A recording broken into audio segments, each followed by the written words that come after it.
আপনি কাবা শরীফে গেছেন, কাবা শরীফের মালিককে জোরে বলেন আল্লাহ। কাবা শরীফের মালিককে আল্লাহ। আল্লাহ। আমরা মুসলমান সবাই এই দিন দুনিয়ার আমরা যে পৃথিবী দেখি, পৃথিবীর মালিককে আল্লাহ। এই সূর্য নক্ষত্র যা দেখি তার মালিককে আল্লাহ।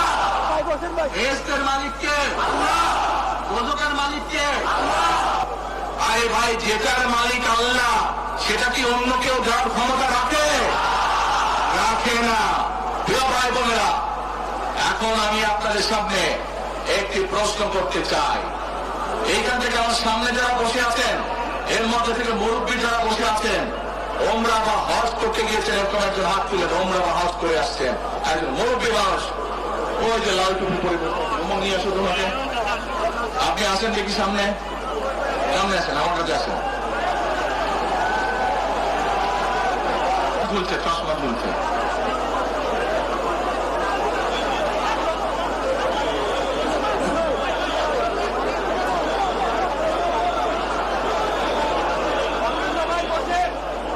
আপনার বচন উনি এখনই মঞ্চে উঠবে, আপনারা সবাই দেখতে পারবেন কে মানুষটা।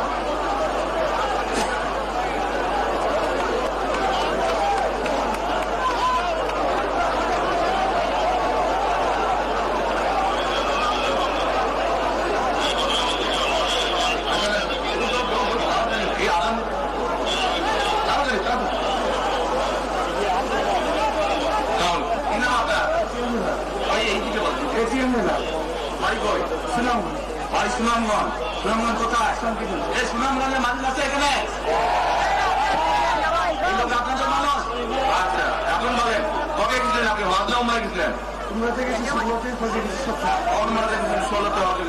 এখন আমাকে বলেন, আপনি তো উমরা হজ করে এসেছেন, সামনে যাবেন, আপনি কাবা শরীফে গেছেন, কাবা শরীফের মালিককে জোরে বলেন আল্লাহ। কাবা শরীফের মালিককে আল্লাহ। আল্লাহ। আমরা মুসলমান সবাই এই দিন দুনিয়ার আমরা যে পৃথিবী দেখি, পৃথিবীর মালিককে আল্লাহ। এই সূর্য নক্ষত্র যা দেখি তার মালিককে আল্লাহ। এর মালিককে আল্লাহ। রোজকের মালিককে আল্লাহ। আপনারা সকলেই সাক্ষী দিলেন, দোজকের মালিক আল্লাহ, বেহেশতের মালিক আল্লাহ, এই পৃথিবীর মালিক আল্লাহ, কাবার মালিক আল্লাহ। আরে ভাই, যেটার মালিক আল্লাহ সেটা কি অন্য কেউ যার ক্ষমতা রাখে? রাখে না। তাহলে কি দাঁড়ালো? নির্বাচনের আগে একটি দল এই দিব ওই দিব বলছে, টিকিট দিব বলছে না? এটার মালিক মানুষ না, সেইটার কথা যদি সে বলে, এক সেরে কি করা হচ্ছে? হচ্ছে না? যার মালিক আল্লাহ, যার অধিকার শুধু আল্লাহ একমাত্র, সবকিছু অধিকার উপরে আল্লাহর অধিকার। আগেই তো আপনাদেরকে ঠকাচ্ছে, নির্বাচনের পরে তাহলে কেমন ঠকান ঠকাবে আপনাদেরকে বোঝে নেবা। শুধু ঠকাচ্ছেই না মানুষকে, যারা মুসলমান তাদেরকে শিরকি করাচ্ছে তারা। নাউযুবিল্লাহ।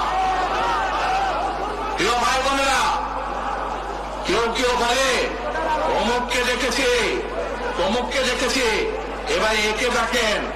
প্রিয় ভাই বোনেরা, 1971 সালের যুদ্ধ, যে যুদ্ধে লক্ষ মানুষের প্রাণের বিনিময়ে দেশ স্বাধীন হয়েছে, আমাদের এই প্রিয় মাতৃভূমি, সেই মাতৃভূমিকে স্বাধীন করার সময় অনেকের ভূমিকা আমরা দেখেছি, যাদের ভূমিকার কারণে এই দেশের লক্ষ লক্ষ ভাইয়েরা শহীদ হয়েছে, এই দেশের লক্ষ লক্ষ মা বোনেরা তাদের সম্মান হানি হয়েছে।